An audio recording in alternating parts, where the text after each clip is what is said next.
नमस्कार दोस्तों, आज के वीडियो में हम बात करने वाले हैं कुछ ऐसे इंपॉर्टेंट क्वेश्चन के ऊपर जो कि सीटेट एग्जाम के अंदर पूछे जा चुके हैं और ये सभी क्वेश्चन सीडीपी पे आधारित होने वाले हैं तथा उन लोगों के लिए काफी ज्यादा इंपॉर्टेंट होने वाले हैं जो कि सीटेट का एग्जाम फरवरी 2026 के अंदर देने वाले हैं। तो बिना देर किए करते हैं आज का वीडियो स्टार्ट। यहाँ पे आज का सबसे पहला क्वेश्चन दिया गया है जिस क्वेश्चन के अंदर कहा गया है कि मैन और जैनिस के अनुसार निर्णय लेने वाले बच्चे समस्या का विश्लेषण करते हैं। अर्थात कहने का मतलब कि जो बच्चे निर्णय लेते हैं वो क्या करते हैं, समस्या का विश्लेषण करते हैं, विकल्पों की सूची बनाते हैं और इसके फायदे नुकसान के पहलू पर भी क्या करते हैं, विचार करते हैं। तो इस प्रकार का कैसा व्यवहार होता है बच्चों के अंदर, उसके विषय में क्वेश्चन पूछा गया है। तो ऑप्शन ए के अंदर कहा गया सतर्क, बी के अंदर कहा गया है निवर्तनमान, या फिर यहाँ पे सी के अंदर कहा गया निरंकुश, या फिर यहाँ पे डी के अंदर कहा गया है चौकस। अर्थात उसके अंदर कैसा व्यवहार है उसी संबंधित ऑप्शन यहाँ पे 4 दिए गए हैं। तो यहाँ पे करेक्ट ऑप्शन की यदि हम बात करें तो इसका करेक्ट ऑप्शन यहाँ पे आपका ए वाला सतर्क हो जाएगा।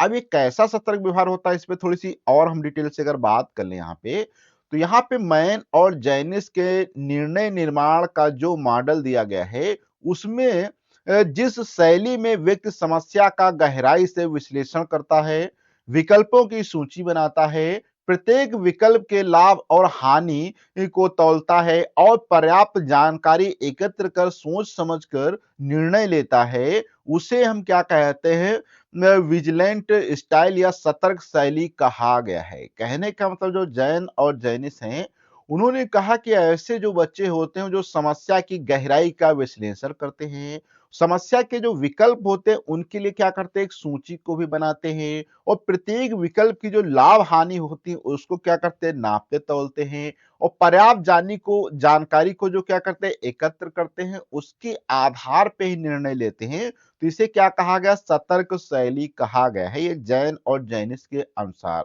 इसके आगे थोड़ा सा बात करें तो प्रश्न में वर्णित बच्चा बिल्कुल यही का कार्य कर रहा है, विश्लेषण करता है, विकल्पों की सूची और हर पक्ष विपक्ष पर विचार करता है, इसलिए उसका जो व्यवहार है वो सतर्क अर्थात विजिलेंट या निर्णय निर्माण का जो शैली है उसको व्यक्त करता है।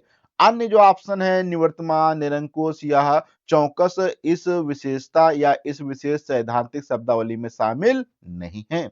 अब यहाँ पे हम बात करते हैं क्वेश्चन नंबर सेकंड पे, जो कि आज का क्वेश्चन यहाँ पे 52 दिया गया है। इसके पहले मैंने ऑलरेडी 5 वीडियो बना दिए हैं जहां पे आपको डिटेल से वीडियो मिल जाएंगे। जहां तक मैंने 50 क्वेश्चन कवर किया, हर एक वीडियो के अंदर आपको टॉप 10 ऐसे क्वेश्चन मिल जाएंगे। इसलिए अगर अभी तक आपने वीडियो नहीं देखी तो आप हमारे चैनल पे जाके फेसबुक और इंस्टाग्राम पे जाके उस वीडियो को देख सकते हैं।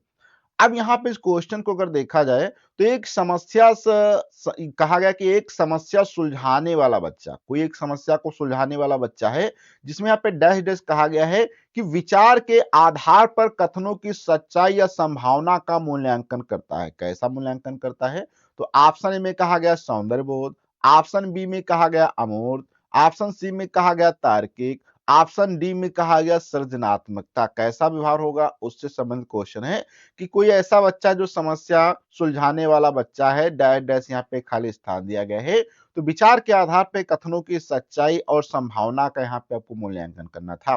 तो ऑप्शन यहाँ पे जो तार्किक वाला हो जाएगा, अर्थात ये बहुत ही लॉजिकल जो है, ये वाला इसका ऑप्शन करेक्ट बैठेगा। अब ये क्या इसका मतलब है, इस पे हम थोड़ी सी अगर बात कर लेते हैं, तो जब कोई बच्चा किसी समस्या को हल करता है तो वह केवल अंदाजे से निर्णय नहीं लेता है, बल्कि दिए गए तथ्यों, प्रमाणों और नियमों के आधार पर सोचता है।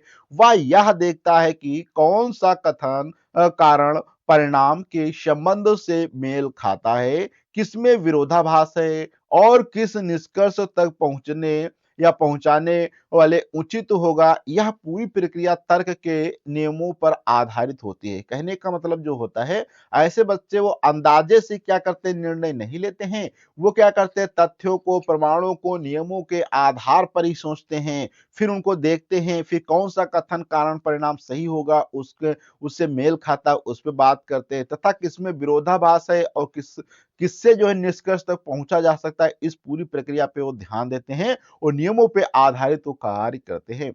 ऐसी सोच को ही हम क्या कहते हैं, तार्किक विचार कहा जाता है, जिसमें बच्चा चरणबद्ध तरीके से सोचकर कथनों की सच्चाई जो होती है, यहाँ पे गलत या सही की संभावना, जो उसकी क्या क्या पॉसिबिलिटी हो सकती है या इम्पॉसिबल हो सकता है, मूल्यांकन करता है। तो ये जो होता है, सौंदर्य बोध का संबंध सुंदर रूप से, अमूर्त से या प्रतीकात्मक कल्पनात्मक सोच से और सृजनात्मक का नए विचार उत्पन्न करने से अधिक अच्छा होता है। जबकि यहाँ खास बात है कि सच्चाई या संभावना का मूल्यांकन जो तार्किक सोच की पहचान से ही हो सकता है। अब यहाँ पे बात करते हैं आज के क्वेश्चन नंबर 53 पे, जिसमें कहा गया है कि जिस दिए गए कार्य को करते समय बच्चे स्वयं आनंद लेते हुए अनुभव प्राप्त करते हैं, उसे क्या कहा जाता है? कहने का मतलब, जब बच्चे किसी कार्य को स्वयं कर रहे होते हैं और वो आनंद को प्राप्त करते हैं, तो ऐसे जब आनंद प्राप्त होता है तो उसे क्या कहा जाता है? ऐसा कौन सा अनुभव है, उस अनुभव को क्या कहा जाता है? तो ऑप्शन ए में कहा गया उपभोक्ता प्रकार का कार्य, या फिर बी के अंदर कहा गया निर्माणात्मक प्रकार का कार्य, या फिर सी के अंदर कहा गया समस्यात्मक प्रकार का कार्य, या डी के अंदर कहा गया इंडल और अभ्यास का कार्य। कौन सा सही होगा? ऑप्शन ये वाला यहाँ पे आपको बताना है। यदि बात करें इसमें से कौन सा ऑप्शन करेक्ट हो जाएगा, तो यहाँ पे आप देखें तो इसका ऑप्शन जो यहाँ पे दिया गया है, निर्माणात्मक प्रकार का कार्य जो होगा, ये ऑप्शन इसका क्या है, करेक्ट हो जाएगा। थोड़ा सा आगे हम बात करते हैं डिटेल से।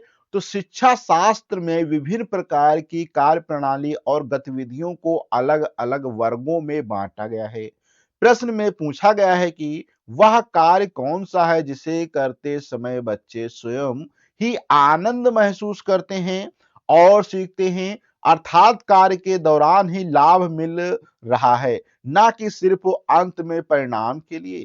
तो यहाँ पे थोड़ा सा आगे बात करें, तो निर्माणात्मक प्रकार का कार्य जो होता है, जिसको हम कंस्ट्रक्टिविज्म या क्रिएटिव एक्टिविटी कहा जाता है, वह होता है जिसमें बच्चे कुछ नया बनाते हैं, सृजन करते हैं, प्रयोग करते हैं और ये सब कार्य करते हैं। उस प्रक्रिया में ही क्या होता है, उनको आनंद मिलता है, संतुष्टि मिलती है और सीखने का अनुभव प्राप्त होता है। जैसे रंग भरना, कहानी लिखना, कला कार्य करना, प्रकृति से पर्यवेक्षण करना आदि। थोड़ा सा आगे बात करें तो उपभोक्ता कार्य वह है जो केवल भोग करने या खपत के लिए हो, समस्यात्मक कार्य समस्या सुलझाने के लिए हो, और यहाँ पे इंडल या अभ्यास कार्य दक्षता सुधारने के लिए बार बार दोहराए जाने वाला कार्य होता है। तो बहुत ही अच्छा क्वेश्चन रहा। अब नेक्स्ट क्वेश्चन पे बात करते हैं 54 पे, कि बहुसंवेदी शिक्षण अधिगम की प्रविधि में अधिगम सर्वचेतन हेतु दृश्य, श्रव्य, स्पर्श और संवेदनाओं का एक साथ प्रयोग किया जाता है। यहाँ पे एक खाली स्थान ये भरना था कि जो बहुसंवेदी हैं, शिक्षण अधिगम की प्रविधियों में अधिगम सर्वचेतन हेतु दृश्य, श्रव्य, स्पर्श और संवेदनाओं का एक साथ प्रयोग किया जाता है, तो कब किया जाता है, ये ऑप्शन है। तो यहाँ पे ऑप्शन दिए गए, कर्णकांटर, ऑप्शन बी में कहा गया प्रत्यक्षीकरण, ऑप्शन सी में कहा गया अनुलोकन, या ऑप्शन डी में कहा गया गतिबोधक। कौन सा ऑप्शन सही हो जाएगा? तो यहाँ पे ऑप्शंस की अगर बात करते हैं इसके, तो ऑप्शन इसका जो होगा गतिबोधक जो होगा, ये करेक्ट हो जाएगा। अब ये गतिबोधक क्या होता है, क्यों यहाँ पे फिल किया गया, इस पे थोड़ी सी डिटेल से बात कर लेते हैं। तो बहुसंवेदी, जिसको हम क्या कहते हैं, मल्टीपल सेंसरी कहा जाता है, मल्टी सेंसरी शिक्षण विधि में बच्चों की कई इंद्रियों को एक साथ सक्रिय किया जाता है ताकि सीखना अधिक प्रभावी और स्थायी हो सके। प्रश्न में कहा गया है कि विभिन्न दृश्य अर्थात विजुअल, जिनको हम आंख जैसे कि हो जाएगा, श्रव्य हो जाएगा, जैसे ऑडिटोरी हो जाएगा, कान जिसको हम कहते हैं, स्पर्श साथ त्वचा जिससे हम छूते हैं, संवेदनाओं के साथ और क्या जोड़ा जाता है। तो साथ और क्या जोड़ा जाता है, तो यहाँ पे बात करें तो चौथी महत्वपूर्ण संवेदना गतिबोधक होती है, जिसको हम काइनेस्थेटिक कहा जाता है, जो शरीर की गति, संतुलन, स्थिति और यहाँ पे स्थिति ज्ञान और मांसपेशी संवेदनाओं से संबंधित होता है। यह जो होता है संवेदना कुछ महत्वपूर्ण क्योंकि जब बच्चे अपने हाथों से कुछ करते हैं या फिर चलते फिरते हैं या किसी वस्तु को पकड़कर अनुभव करते हैं या फिर सीखने की गहराई तक पहुंचते हैं, तो ये कर्णकांड अर्थात ईयर और कैनल का शारीरिक संरचना, प्रत्यक्षीकरण और यहाँ पे जिसको हम ऑब्जर्वेशन प्रक्रिया कहा जाता है। तो अनुलोकन अर्थात ऑब्जर्वेशन जो होता है भी एक प्रक्रिया है, लेकिन गतिबोधक एक संवेदना है जो श्रव्य अर्थात दृश्य, श्रव्य और स्पर्श के साथ मल्टी सेंसरी दृष्टिकोण को पूरी तरह क्या करती है, सम्मिलित रहती है। आप थोड़ा-सा आगे बात करते हैं, यहाँ पे है नेक्स्ट क्वेश्चन पे 55 पे कि शरीर के केंद्रीय भाग से परिधियों या अंगों की ओर का विकास दर्शाता है। क्या दर्शाता है? यहाँ पे दर्शाता कहा गया है। तो ऑप्शन ए में कहा गया विकेंद्रीकरण विकास के सिद्धांत को या मध्य बाह्य विकास के सिद्धांत को या सोपानी विकास के सिद्धांत को या विविधीकरण विकास के सिद्धांत को। ये किसको दर्शाता है? इससे संबंधित कि जो शरीर के अर्थात केंद्र से बाहर की तरफ विकास होता है वो किसको दर्शाता है? तो ऑप्शन ए में कहा गया मध्य से बाह्य के विकास को ये दर्शाता है। अब थोड़ा-सा डिटेल से बात करें तो मानव के विकास के विभिन्न सिद्धांत होते हैं जो यह बताते हैं कि बचपन से लेकर बड़ी उम्र तक शरीर और मस्तिष्क कैसे विकसित होता है। उसी में थोड़ा आगे बात करें तो प्रश्न में विकास की दिशा दी गई है कि दिशा के बारे में पूछा गया है कि विशेष रूप से यह शरीर जो होता है के केंद्रीय भाग अर्थात सेंट्रल पार्ट से रीढ़ की जिसको हम हड्डी कहते हैं या धड़ कहते हैं से परिधि या बाहरी अंग अर्थात पेरिफेरल जो हमारे अंग होते हैं जैसे कि हाथ है, पैर है की ओर विकास कैसे होता है। तो यह विकास का जो होता है एक महत्वपूर्ण सिद्धांत होता है जिसे मध्य बाह्य विकास का सिद्धांत था प्रॉक्सिमल टू डिजिटल डेवलपमेंट कहा जाता है। क्या कहा जाता है? Proximal to digital development principle कहा जाता है। यहीं पे बात करें इसमें थोड़ा-सा आगे तो बच्चे पहले अपने धड़ अर्थात जिसको हम कहते हैं ट्रंक को नियंत्रित करना सीखते हैं, फिर कंधे कोहनी को नियंत्रित करते हैं, फिर अंत में हाथ की उंगलियों पर सूक्ष्म नियंत्रण विकसित करते हैं। फिर इसे हम क्या कहते हैं विकेंद्रीकरण जैसे कहा गया था तो विकास के विपरीत दिशा में है। वहीं पे सोपनी विकास क्रमागत चरणों में है और विकेंद्रीकरण जो होता है वो विकास सिद्धांत की सामान्य की ओर होता है। तो बहुत अच्छा क्वेश्चन रहा है। अब थोड़ा-सा आगे बात करते हैं। क्वेश्चन नंबर 56 में कहा गया है स्कूल बच्चों के सामाजिकरण की ऐसी संस्था है जहां अर्थात कहा गया कि स्कूल जो है बच्चों के सामाजिकरण की एक ऐसी संस्था है जहां क्या वो होता है तो कहा गया है कि वो जो होता है प्रमुख स्थान स्कूल को दिनचर्या का होता है या ये प्रमुख स्थान स्कूल के को जो है गतिविधि का होता है या प्रमुख स्थान स्कूल के शिक्षकों का होता है या प्रमुख स्थान स्कूली बच्चों का होता है अर्थात ये प्रमुख स्थान है तो किसका होता है। तो यहाँ पे ऑप्शन में अगर हम बात करें इसका कौन सा करेक्ट ऑप्शन हो जाएगा तो यहाँ पे करेक्ट ऑप्शन आप देखेंगे इसका प्रमुख स्थान जो होता है वो स्कूली बच्चों का होता है। थोड़ा सा आगे बढ़ते हैं यहाँ पे तो स्कूल में सामाजिकरण के लिए क्या सबसे महत्वपूर्ण है? यह बच्चे ही सामाजिकरण का पूरा उद्देश्य बच्चों को समाज के अनुरूप ढालना, उन्हें सामाजिक मूल्यों से परिचित कराना, दिनचर्या, गतिविधि और शिक्षक सब कुछ तो बच्चों के विकास एवं सामाजिकरण के लिए ही होते हैं। लेकिन केंद्र में बच्चे होते हैं। और थोड़ा-सा आगे बात करें तो आधुनिक शिक्षा दर्शन अर्थात जो मॉडर्न चाइल्ड यहाँ पे का जो सेंटर वाला हमारा एजुकेशन सिस्टम दिया गया है, उसमें ये कहा गया है कि माना जाता है कि शिक्षा का मुख्य केंद्र जो होते हैं या मुख्य केंद्र होते हैं, वो विद्यार्थी होते हैं, ना कि पाठ्यक्रम या शिक्षक होते। इसलिए सामाजिकरण की प्रक्रिया में बच्चों की आवश्यकताएं, रुचि, विकास, व्यक्तिगत सर्वाधिक महत्वपूर्ण होते हैं।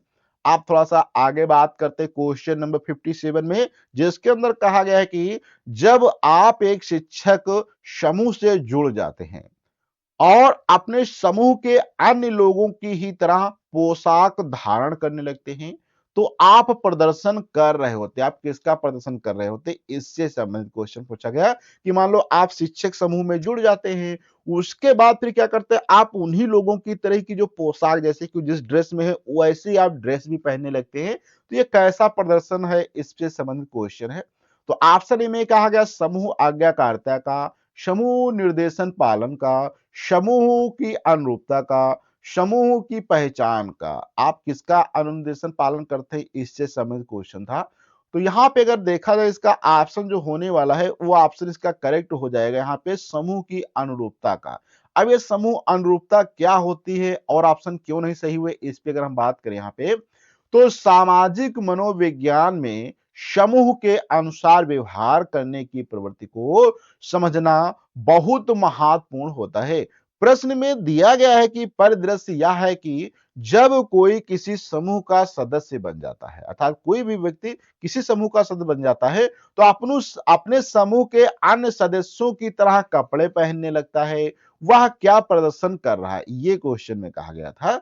तो यहां देखा जाए तो यह व्यक्ति जो है अपनी स्वेच्छा से अपने आप स्वतंत्र बदलाव करता है ताकि समूह में जो होता है समरूपता अर्थात यूनिफॉर्मिटी बनी रहे। तो यह समूह के अनुरूपता अर्थात ग्रुप कन्फर्मिटी है, जो कि अनुरूपता का अर्थ होता है कि समूह की अपेक्षाओं के अनुसार अपने आचरण, रुख या पहनावे को बदलना ताकि समूह में घुल मिल सके। समूह आज्ञाकारिता जैसे कि यहाँ पे बात करें तो यहाँ पे क्या होता है, समूह आज्ञाकारिता का अर्थ होता है कि किसी प्राधिकरण के द्वारा दिए गए आदेश का पालन का। तो यहाँ पे आपने आदेश का पालन नहीं किया है, वहीं पे यहाँ कोई स्पष्ट आदेश नहीं दिया गया। निर्देश अनुपालन भी एक सीधे आदेश या निर्देश पालन का होता है, वहीं पे पहचान भी अलग अवधारणा है, जबकि अनुरूपता का अर्थ है कि समूह के मानदंडों के साथ अपने आचरण को मिलाना होता है, जिसे व्यक्ति अक्सर स्वेच्छा से करता है। अर्थात इस प्रकार से लोग खुशी खुशी ये कार्य करते हैं, तो इसे हम क्या कहते हैं, अनुरूपता कहा जाता है।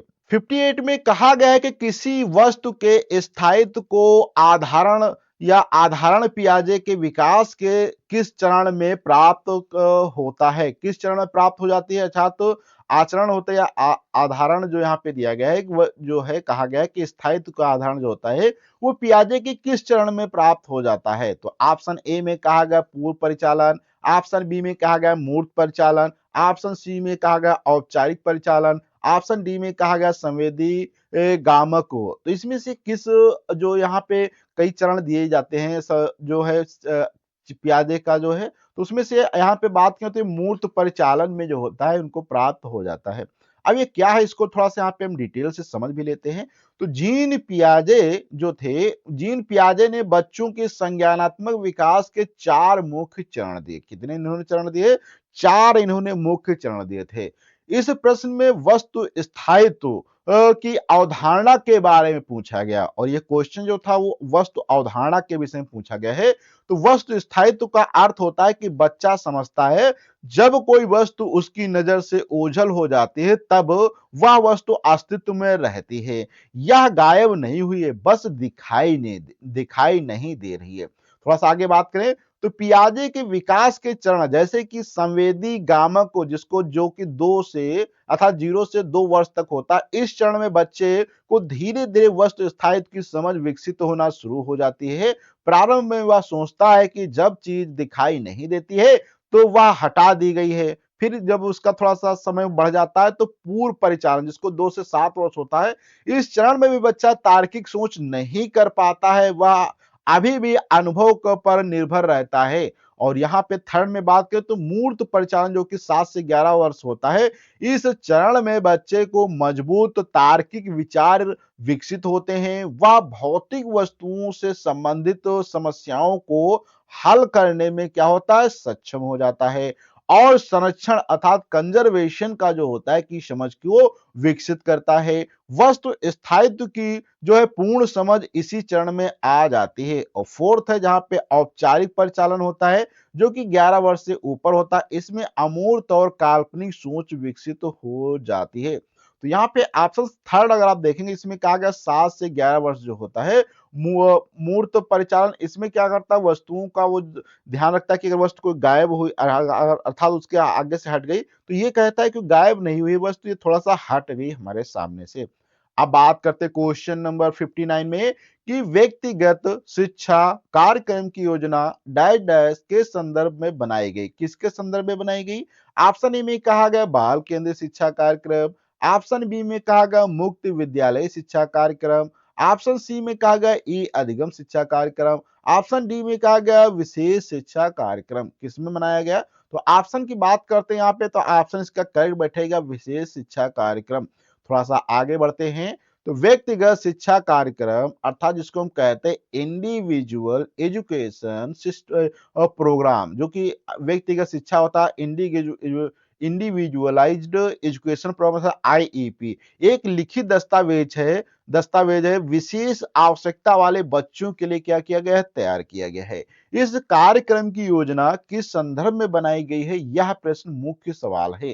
तो यहाँ पे बात करें आईईपी का मुख्य उद्देश्य और संदर्भ क्या है, अगर बात किया जाए तो इसका पहली संदर्भ है कि व्यक्तिगत शिक्षा कार्यक्रम विशेष रूप से उन बच्चों के लिए बनाई जाती है जिन्हें विशिष्ट अर्थात स्पेशल आवश्यकताएं होती, जैसे शारीरिक अक्षमता, बुद्धि विकास, सुनने की कठिनाई, इस प्रकार से। प्रत्येक बच्चे की अनूठी आवश्यकताओं, शक्तियों, कमजोरियों और लक्ष्यों के आधार पर यह कार्यक्रम बनाया जाता है। वहीं पे बात करें तो यह सुनिश्चित करता है कि विशेष आवश्यकता वाले बच्चे भी उचित शिक्षा, समर्थ और सेवाएं प्राप्त करें। वहीं पे बाल केंद्रित मुक्त विद्यालय और ई अधिगम समस्या जो सामान्य शिक्षा दृष्टिकोण है, लेकिन आईईपी विशेष रूप से विशिष्ट या विशेष शिक्षा होती है, वो जो स्पष्ट अर्थात तो जो मान लो जो दृष्टि बाधित बच्चे होते हैं, इस प्रकार के लोगों के लिए ज्यादातर बनाई गई है। तो यहाँ पे लास्ट का क्वेश्चन दिया गया है, जो कि आपका ये भी होमवर्क के लिए क्वेश्चन रहने वाला है। आज मैं आपको यहाँ पे 2 क्वेश्चन होमवर्क के लिए देता हूँ, जिसमें कहा गया बुद्धि लब्धि या आईक्यू की अवधारणा बिने द्वारा, स्टन द्वारा, टर्मन द्वारा और गेटलेट। तो यहाँ पे इस क्वेश्चन का क्या करेक्ट आंसर होगा, ये भी आपको वीडियो की कमेंट बॉक्स में बताना होगा। तो अगले वीडियो में मिलेंगे, जब तक के लिए धन्यवाद।